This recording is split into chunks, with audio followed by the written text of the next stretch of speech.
আজকের রেসিপি হচ্ছে সিম ভর্তা। সিম অনেকেরই পছন্দ হয় না, কিন্তু এইভাবে ভর্তা বানিয়ে দেখবেন সবারই পছন্দ হবে।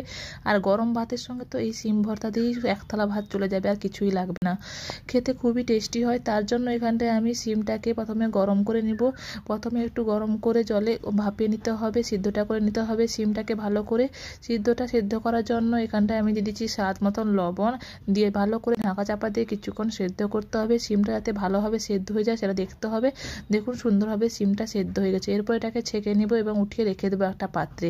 উঠিয়ে রেখে দেওয়ার পর আমি সেই একই কড়াইয়ে মশলাগুলো ভেজে নেব। মশলা বলতে কিছুই না, সরষা তেল দিব এখানটায়। সরিষা তেলে দিয়ে দেবো 3টে শুকনো লঙ্কা।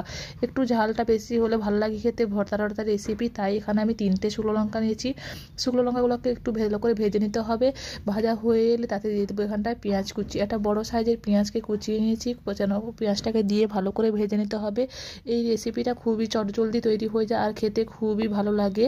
দেখুন কত সুন্দরভাবে পেঁয়াজটা ভাজা হয়ে এসছে। আমাদের পেঁয়াজটা আর একটু ভাজা হবে ব্রাউন করে। তার আগে আমি এখানে দিয়ে দেবো রসুন কোয়াটা দিয়ে দেবো। রসুনটা অবশ্যই দিবেন, রসুনটা দিলে তার ফ্লেভারটা ভালো আসে। আর যে কোনো ভর্তাতে রসুনটা দিলেই খেতে ভালো লাগে।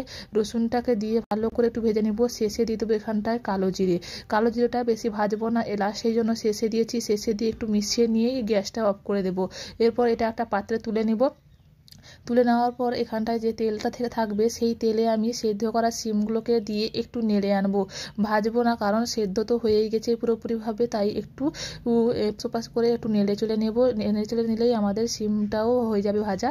সিমটাকে তুলে নিব। এবারে দেখুন সুন্দরভাবে সেদ্ধ হয়ে গেছে, মানে ভাজাটাও সুন্দরভাবে হয়ে গেছে। এরপর এটাকে তুলে নিব। তুলে নিয়ে আমি এখানে শিলনোড়ায় বাটছি। আপনারা যদি পারেন, যদি শিলনোড়ায় বাটতে না চান তাহলে মিক্সিতেও বাটতে পারেন, কিন্তু শিলনোড়ায় বাটলে তার টেস্টই আলাদা হয়। শিলনোড়ায় সব কিছু দিয়ে আমি ভালো করে মিহি করে বেটে নিব। শেষে দিয়ে দেবো স্বাদ মতো লবণ আর সরিষার তেল। মিশিয়ে নিলেই তো ইলিশ সিম ভর্তা। Thank you.